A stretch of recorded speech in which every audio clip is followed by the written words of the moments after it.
Ngejalanin hidup ini ribet banget ya. Jadi kaum rebahan salah. Tapi punya banyak aktivitas pun juga ternyata punya resiko terhadap kondisi psikologis. Terus aku harus gimana?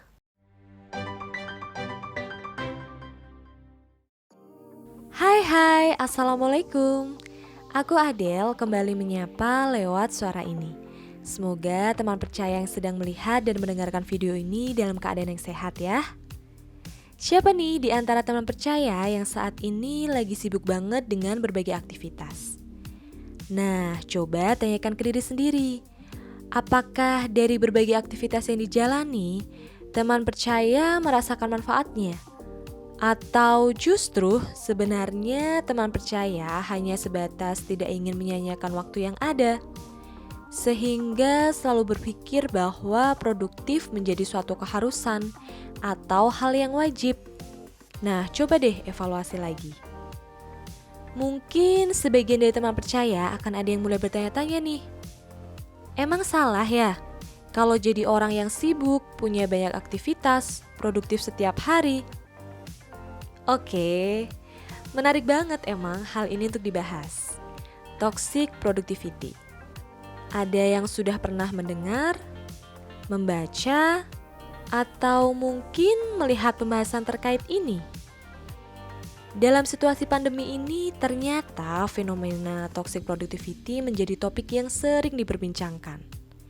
Menurut Dr. Julie Smith, seorang psikolog klinis dari Inggris, toxic productivity adalah sebuah obsesi untuk mengembangkan diri dan merasa selalu bersalah jika tidak bisa melakukan banyak hal.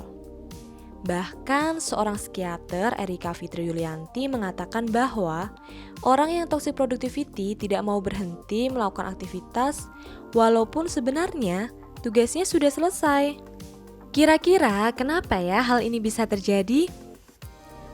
Tidak bisa dipungkiri memang kalau budaya atau lingkungan kita akan cenderung menganggap seseorang sukses dan memberikan pujian atau komentar positif berdasarkan banyaknya hal-hal yang telah dicapai oleh seseorang.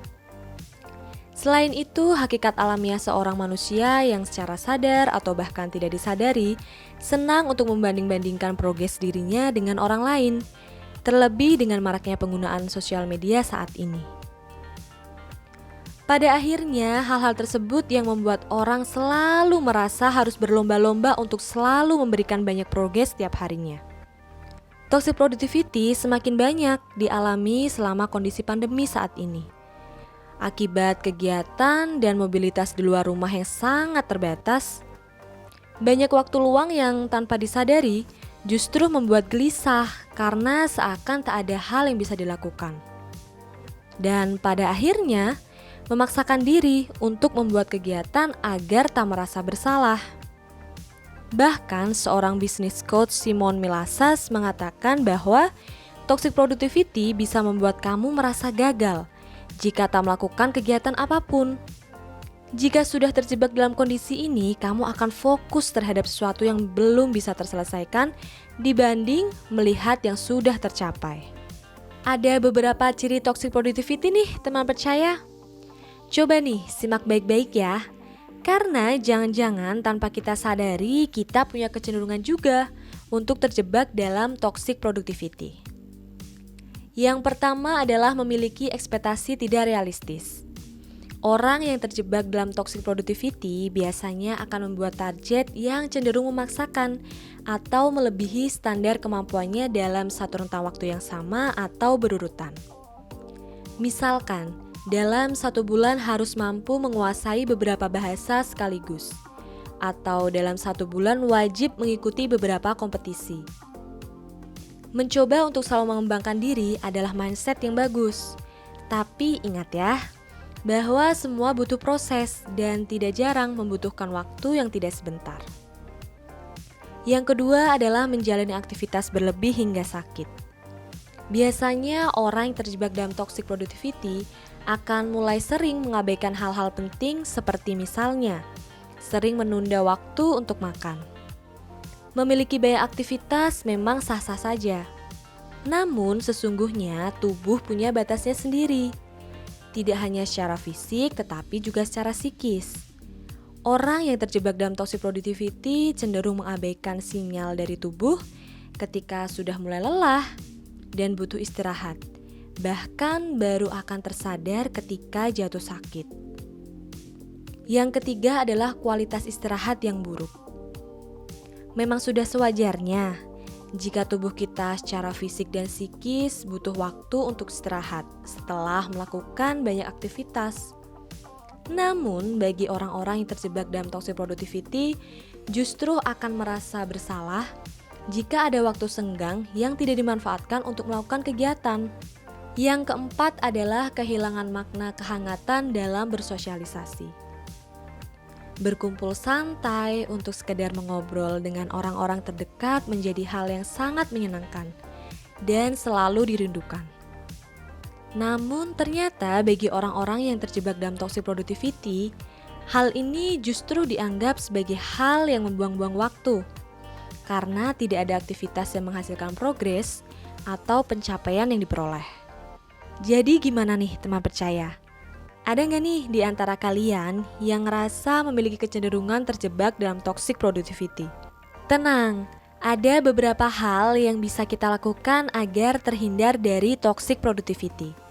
Yang pertama, membuat tujuan atau goals yang realistis. Tentunya, ketika kita membuat suatu tujuan atau goals harus disesuaikan dengan kemampuan diri kita. Dan jangan lupa untuk menyesuaikan dengan situasi kondisi yang ada. Yang kedua adalah terapkan aturan atau batasan pada diri sendiri. Inilah salah satu alasan pentingnya mengenal diri sendiri. Dengan kita mengenali diri sebaik mungkin, maka kita bisa membuat batasan tertentu kepada diri kita, yang pastinya disesuaikan dengan kondisi dan kemampuan yang kita miliki. Seperti contohnya cukup belajar 1 hingga 2 jam dalam sehari. Tidak memainkan handphone saat sedang belajar, agar lebih fokus, dan lain-lain. Yang ketiga yaitu adalah kurangi melakukan perbandingan. Seperti yang sudah pernah aku bahas di video sebelumnya tentang social comparison, memang hakikatnya melakukan perbandingan adalah hal yang alamiah. Tapi kita harus menyadari bahwa hidup tidak selalu harus tentang kompetisi. Kamu harus mulai lebih mencintai diri sendiri. Salah satunya dengan tidak memaksakan dirimu melakukan kegiatan yang berlebihan. Yang keempat adalah mencoba menerapkan mindfulness.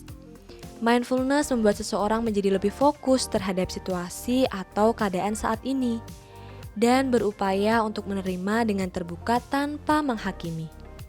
Mindfulness membuat kita menjadi lebih tenang dan menerima apa yang terjadi pada tubuh kita atau sekeliling kita seperti kebutuhan untuk makan, ke kamar mandi, tidur, bersosialisasi, dan lain-lain. Teman-teman, gak ada yang salah kok ketika kita punya target-target tertentu dalam hidup ini. Tapi yang perlu diingat adalah tubuh kita juga punya batasnya. Jangan abaikan kondisi fisik dan psikologis ya. Kalau memang sudah merasa lelah, maka beri ruang untuk dirimu beristirahat. Karena ini juga salah satu bentuk apresiasi terhadap diri sendiri yang sudah berjuang. Tetap semangat teman-teman semua. Sampai bertemu di video selanjutnya. Wassalamualaikum.